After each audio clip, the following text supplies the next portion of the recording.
সুপ্রিয় দর্শক, নদীমাতৃক দেশে আছি, গ্রামে নয়, ঢাকায় আছি। ঘুরি ফিরি খাই দাই।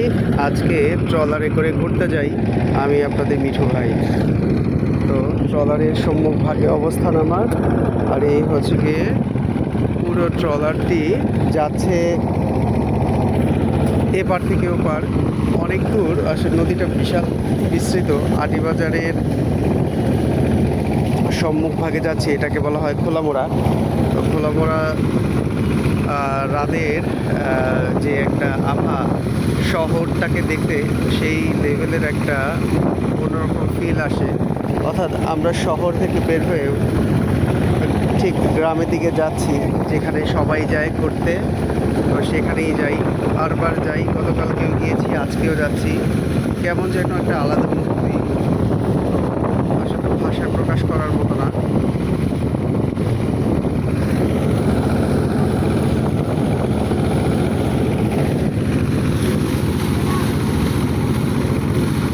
নদীর পরিবেশটি দেখতে সেই লেভেলের অসাম ওয়াও। চাঁদনি রাত, নদীর পাড়ে,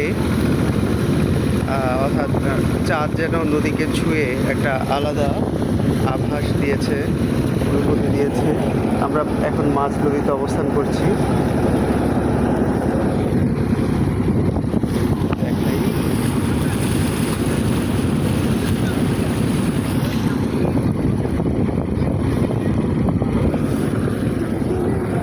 যে ওই পারে চলে আসছি। পরিবেশটা খুবই সুন্দর।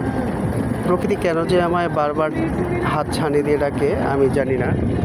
ওই যে দূরে দেখা যাচ্ছে একটা ট্রলার, পিকনিকের ট্রলার। আজকে শুক্রবার, তাই সবাই মিলে এই ট্রলারে করে ঘুরতে বের হয়েছে এবং ডিজে গান চালাচ্ছে টুনির মা, একটা সময়ের বিশেষ গান। তো আমরা আমাদের নির্ধারিত ঘাটে চলে আসছি। তো এই ঘাটেই আমরা এখন নামবো। এটা হচ্ছে খোলামোড়া ঘাট। সবাই মোটামুটি নামার জন্য রেডি হচ্ছে, প্রিপারেশন নিচ্ছে। তো আজকে এই পর্যন্ত। সবাই ভালো থাকবেন। Tata, good bye.